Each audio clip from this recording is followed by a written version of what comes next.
시간 가져보도록 하겠습니다. 이트레이드 증권 최광혁 연구원과 함께합니다. 안녕하세요. 예, 안녕하십니까. 네, 이제 2012년 마무리 국면에 들어와 있습니다. 연말과 연초 어떤 전략을 세워야 할까요? 2012년 연말 같은 경우에는 미국의 재정절벽 이슈가 여전히 시장을 강하게 압박하고 있습니다.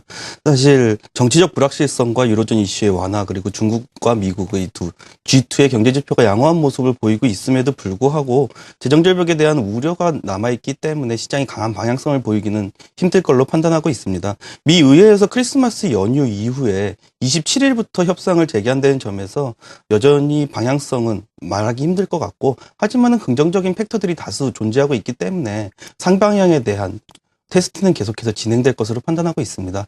2013년 초 같은 경우에는 좀 더 상승에 강한 힘이 실릴 것으로 판단하고 있습니다.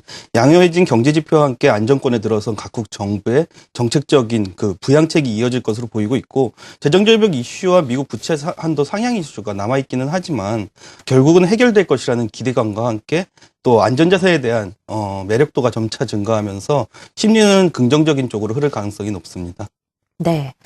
재정절벽 이슈가 시장의 가장 큰 이슈입니다. 이제 지겨운 단어죠. 한 2, 3개월 동안 계속해서 얘기를 했고 시장에 큰 영향력을 주고 있는데요. 어떤 방향으로 연구원님 해결될 것으로 예상하시나요? 일단 시장이 계속해가지고 재정절벽 이슈에 민감한 모습을 보이는 이유는 재정절벽 이슈 자체가 워낙에 커다란 문제를 야기할 수도 있지만 그것과 함께 파생되는 재정절벽 이슈 합의가 기간이 정해져 있다는 점, 그리고 또 부채 한도 상향 이슈하고 신용등급 강등 이슈가 같이 연관돼 있다는 점에서 더 시장이 민감한 모습을 보이고 있습니다. 일단 기간에 관해서 말씀드리자면은 27일까지 시장은 해결되길 바라는 모습입니다. 31일까지 의회에서 통과하기 위해서는 적어도 27일까지는 합의 어느 정도의 합의에 이르는 모습을 보여야 된다는 공감대가 강하고, 여기에 더해서 2, 3월경에 도래할 것으로 판단되는 미국의 부채 한도 상향 이슈가 재정절벽 이슈와 맞물리면서 더욱 복잡해질 수 있다는 우려, 그것과 함께 늦게 재정절벽 이슈가 합의된다면은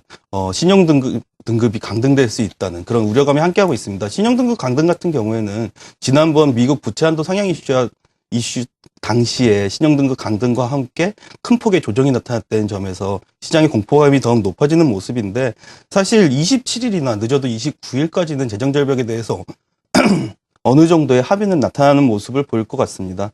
사실 재정절벽으로 나타날 수 있는 경기 후퇴 효과가 지나치게 크다는 점과, 또 이제 막 선출된 오바마 대통령에 대한 국민적인 지지가 높고, 또 2014년에 실시될 중간 선거에 대해서 공화당이 여전히 부담감을 갖고 있기 때문에 재정절벽의 악재가 될 만한 것을 계속해서 밀어붙이기는 쉽지 않은 모습입니다. 네, 정치적으로도 올해만큼 세계에서 각국 선거가 많았던 해도 드뭅니다.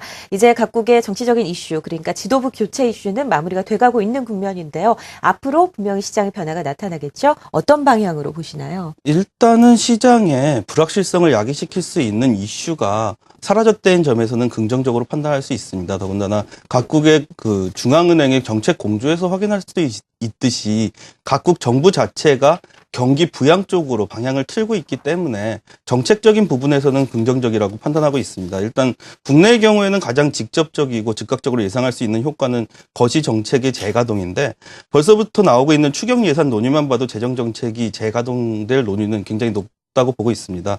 적어도 약 추경에서 10조 정도 추경이 이루어질 것으로 예상하고 있고, 복지 관련 예산이 대부분을 차지할 가능성이 높지만은 그래도 정부가 강한 정책적인 의지를 보여주고 있다는 측면에서, 그리고 강한 정책적 의지와 함께 부동산이나 여러 가지 측면에서 경기 부양책이 나올 수 있기 때문에 긍정적으로 판단하고 있습니다. 비록 공식적인 정권 이양 시기가 내년은 2월이지만 그 이전에 상당 부분 증시에는 기대감이 반영될 것으로 판단하고 있습니다.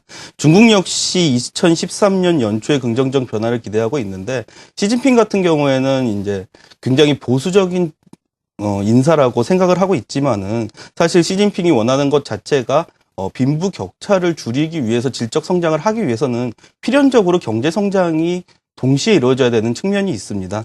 따라서 현재 같은 경우에 질적 개선만이 아니라 경제 성장에 대해 가지고 정부의 적극적인 정책 표현이 계속해서 나올 가능성이 높고, 덧붙여서 시진핑이 권력을 안정시키기 위해서 경제 성장을 하려면은 미국과의 공조 체계가 어느 시기보다 중요한 시점입니다. 오바마 역시 이번에 정권을 새로 연임하면서 중국과 미국 G2의 공조 체제가 더욱 강해질 가능성이 높다고 보고 있습니다.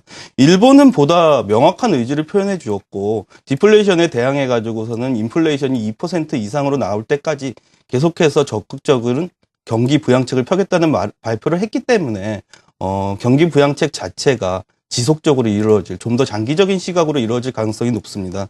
정치적인 변화가 나타난 이후에 과거와 유사하게 각국 지도부는 그 경기 부양에 대해서 명확한 의지를 보여주고 있고 집권 초기인 만큼 이에 대한 국민의 신뢰도 역시 매우 높기 때문에 소비 심리 역시 강하게 올라갈 가능성이 높습니다.